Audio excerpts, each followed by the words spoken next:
আসসালামু আলাইকুম। শুরু করছি আমৃত্যু ভালোবাসি তোকে উপন্যাসের 18তম পর্ব দিয়ে। কণ্ঠে আছি আমি, সানজিদা ছোঁয়া। জান্নাত হাসি মুখে উত্তর দিল, আলহামদুলিল্লাহ ভালো আছি। আপনাকে তো বাসায় দেখিই না ভাইয়া। আবির কিছুটা শক্ত কণ্ঠে বলল, বাসায় ফিরতে একটু দেরি হয়ে যায়। তোমার পড়াতে কোনো সমস্যা হচ্ছে না তো? জান্নাত শান্ত কণ্ঠে বলল, না না ভাইয়া, কোনো সমস্যা হচ্ছে না। আবির এক পলক মেঘের দিকে চেয়ে পুনরায় জান্নাতের দিকে তাকালো, নিরেট কণ্ঠে শুধালো, ও পড়ে তো ঠিক মতো? জান্নাত এবার মেঘের দিকে চেয়ে হাসি মুখে বলল, হ্যাঁ ভাইয়া, মেঘ অনেক মনোযোগী এবং খুব মেধাবী। আপনি চিন্তা করবেন না প্লিজ। আবির ছোট করে শুধালো, খেয়েছো কিছু? বসো, খাবার খেয়ে যেও। জান্নাত তৎক্ষণাৎ বলল, নাস্তা করেছি ভাইয়া, আর কিছু খাবো না। আসি তাহলে আজ। ওদের কথোপকথন শোনার জন্য মেঘ কিছুটা হেঁটে সামনের দিকে এগিয়ে আসলো। আবির স্বাভাবিক কণ্ঠে বলল, সাবধানে যেও। জান্নাত একগাল হেসে বলল, আপনি আমাদের বাসায় বেড়াতে যাবেন? আবির হালকা হেসে উত্তর দিল, সময় পেলে অবশ্যই যাব। প্রথমের কথাগুলো ঠিক মতো না শুনলেও শেষের কথাগুলো মেঘ শুনতে পেরেছে স্পষ্ট। জান্নাত মেঘকে আল্লাহ হাফিজ বলে বেরিয়ে গেছে বাসা থেকে। এদিকে মেঘের বুক কেঁপে উঠল। মেঘ যেন নিজের কানকে বিশ্বাস করতে পারছে না। আনমনে ভাবছে, জান্নাত আপু আবির ভাইকে বাসায় যেতে বলেছেন। আবির ভাইও আবার হাসি মুখে বলছেন সময় পেলে যাবে। কই, আবির ভাই তো আমার সাথে এত ভালো আচরণ করে না কখনো। উনি তো আমার সাথে আজ পর্যন্ত হাসি মুখে কথাই বলেননি। তাছাড়া জান্নাত আপুকে তো তানভীর ভাইয়া নিয়ে এসেছিল। তাহলে আবির ভাই কিভাবে ছিলেন? মেঘ আহত চোখে তাকিয়ে রইল আবির ভাইয়ের পানে। আবির দরজা বন্ধ করে সিঁড়ির দিকে যেতে নিলে সহসা পথ আটকে সামনে দাঁড়ালো অষ্টাদশী। আজ আর তার শরীর আজ তার আজ আর তার শরীর কাঁপছে না, হাত পা রিমঝিম করছে না, কারণ হাজারটা প্রশ্ন তার মাথা চড়া দিয়ে উঠেছে, যেগুলোর উত্তর শুধু আবির ভাই জানেন। ড্রয়িং রুমের কোথাও কেউ নেই। জান্নাত পুড়ে গেলেই মূলত খাওয়া দাওয়ার পর্ব শুরু হয়, তাই এ সময় সবাই যে যার রুমেই থাকেন। অষ্টাদশীর পট আটকানো দেখে আবির বিস্মিত চোখে চাইল মেঘের এলোমেলো চুল, চোখের কাজল কিছুটা লেপ্টে রয়েছে, সূক্ষ্ম অষ্টদয় তীর তীর করে কাঁপছে। এই অবস্থায় মেঘকে দেখে ঘোর লেগে যাচ্ছে আবিরের। হাজারো নিষিদ্ধ চিন্তা জেগে উঠেছে আবিরের মনে। টেনে হিস্ট্রি কোনো রকম নিজেকে সামলে ঢুক গিলে কিছুটা শক্তভাবে বলল, পথ আটকে দাঁড়িয়েছিস কেন? মেঘ সরু নাক মেঘের সরু নাক ক্রমে ক্রমে ফুসছে। দীর্ঘশ্বাস ছেড়ে ধৈর্যহীন কণ্ঠে শুধালো, আপনি জান্নাত আপুকে চিনেন? আবির উপর নিচ মাথা নাড়ে শুধু। মেঘ দ্বিতীয়বার গভীর কণ্ঠে বলল, ওনাকে আপনি কিভাবে চিনেন? আবির রাশভারী কণ্ঠে বলল, পরিচিত। মেঘ ভেতর ভেতরে ক্ষিপ্ত হলো।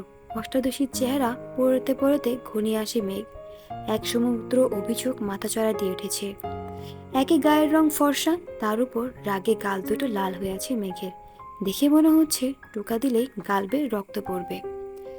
রাগে ফুঁসতে ফুঁসতে মেঘ বলল, শুধু পরিচিত হলেই কি মানুষ নির্দ্বিধায় বাসায় যেতে বলে?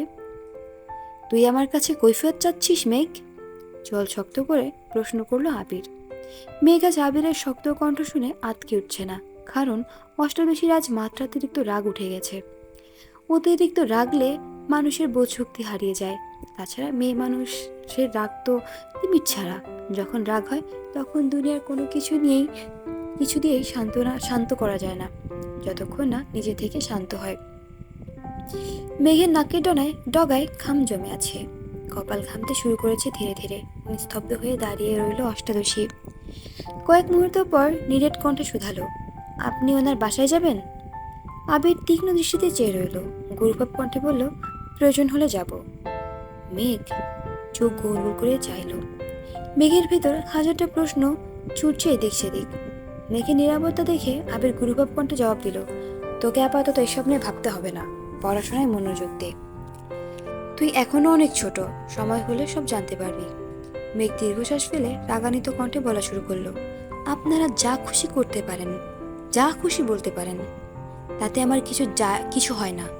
আমি কিছু বলতে গেলেই ছোট, বয়স হয়নি এরকম করেন। আবির দাঁতে দাঁত চেপে গভীর কণ্ঠে বলল, মেঘ আস্তে কথা বল, বাড়ির মানুষ শুনবে। তাছাড়া জান্নাতের ব্যাপারে আমি আপাতত কোনো কথা বলতে চাচ্ছি না। মেঘ রাগে ফুঁসতে ফুঁসতে বলল, তা কেন বলবেন? আপনার যত রাগ আর তেজ তো শুধু আমার উপরে দেখান। কোথাকার কোন রাস্তার মেয়ের জন্য আপনার এত দরদ? আবিরের চোখ লাল হয়ে গেছে, দাঁত কটমট করছে, কণ্ঠ তিনগুণ ভারী করে ধমকে উঠল, জান্নাত কোথাকার মেয়ে নয়, ওকে সম্মান দিয়ে কথা বলবি। ফার্দার যদি তাকে রাস্তার মেয়ে বলিস তাহলে এর ফল ভালো হবে না, কিন্তু বলে রাখলাম। তৎক্ষণাৎ মেঘের অভিব্যক্তি বদলে গেল। সহসা মনে পড়ে গেল আবির ভাইয়ের ফোনে দেখা ওয়ালপেপারের ছবিটার কথা। তার মানে কি আবির ভাইয়ের প্রিয়তম? আর কিছু ভাবতে পারছে না মেঘ। চোখে সর্ষে ফুল দেখছে, হৃদয় ভেঙে খণ্ড খণ্ড হয়ে যাচ্ছে। আবির কিছু একটা বলতে যাবে, তার আগেই মেঘ শব্দ করে বলে উঠল, আপনি কি ওনাকে এতটুকু বলার পরই আবির ডান হাতে মেঘের বাম গালে শক্তপোক্ত চর বসিয়ে দিল। আকস্মাৎ মেঘের মুখ বন্ধ হয়ে গেল, কথাটা শেষও করতে পারল না। মেঘের সমগ্র পৃথিবী ঘুরছে, বিপুল চোখে চেয়ে আছে আবিরের দিকে, স্তব্ধ হয়ে ঠায় দাঁড়িয়ে রইল সেখানে। একটা বারের জন্য গালে হাতও রাখল না, অনুভূতিরা যেন বিলীন হয়ে গেছে। রক্তাভ চক্ষুদয় আবির ভাইয়ের চোখে নিবদ্ধ। আবির ভীষণ চটে গেছে, ডান হাতে নিজের চুল মুষ্টিবদ্ধ করে ধরল, রাগান্বিত কণ্ঠে বলল, যা বুঝার তা বুঝিস না, আর আজাইরা বিষয় নিয়ে পড়ে থাকিস। মেঘ নির্বাক চোখে তাকিয়ে আছে আবির ভাইয়ের দিকে। আবির সঙ্গে সঙ্গে পা পিছিয়ে ঘুরে গেল, দরজার পাশে দেওয়ালে সবেগে ঘুষি দিয়ে গেল। তা দেখে কেঁপে উঠল অষ্টাদশী। বাম হাত দিয়ে মেইন গেট খুলে বেরিয়ে গেল বাসা থেকে। মেঘ ঠায় দাঁড়িয়ে আছে সেখানে। দীর্ঘ সময় পর চোখ বেয়ে গড়িয়ে পড়ে দুফোঁটা অশ্রু। ততক্ষণে মালিহা খান বেরিয়ে আসলেন রুম থেকে।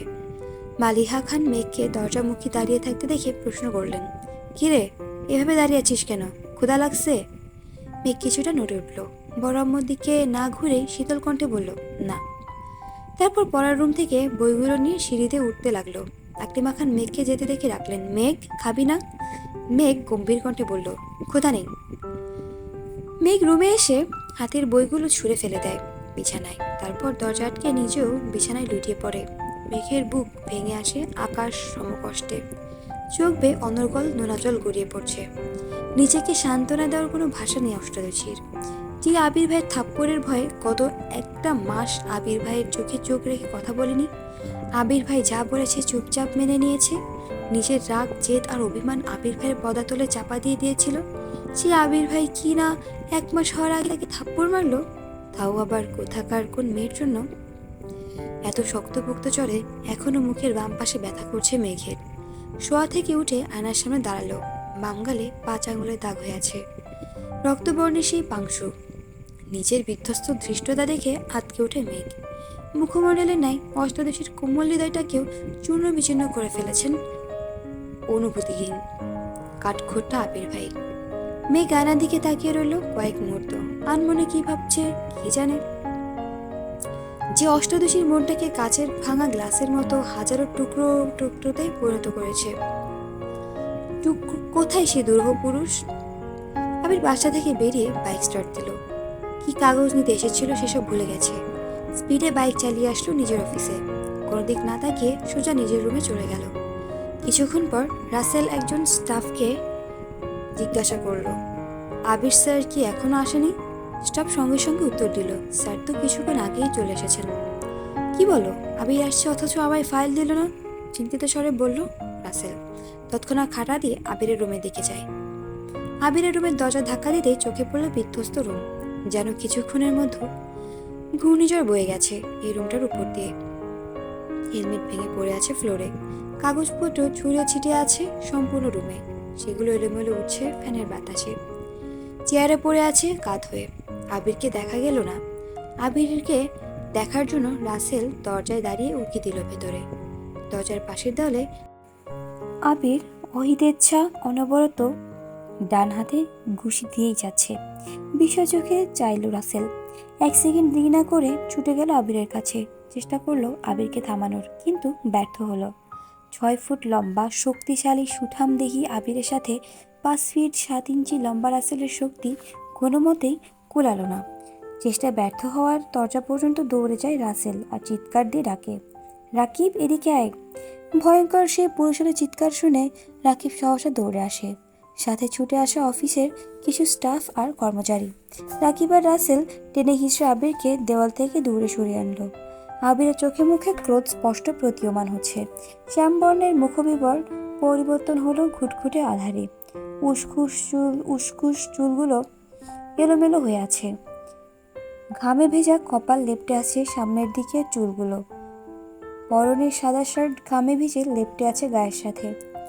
রুমে ফুল স্পিডে ফ্যান চলছে, সাথে এসি অন থাকা সত্ত্বেও আবিরকে দেখে মনে হচ্ছে সবেমাত্র 40 ডিগ্রি সেলসিয়াস তাপমাত্রায় ফুটবল খেলে এসেছে।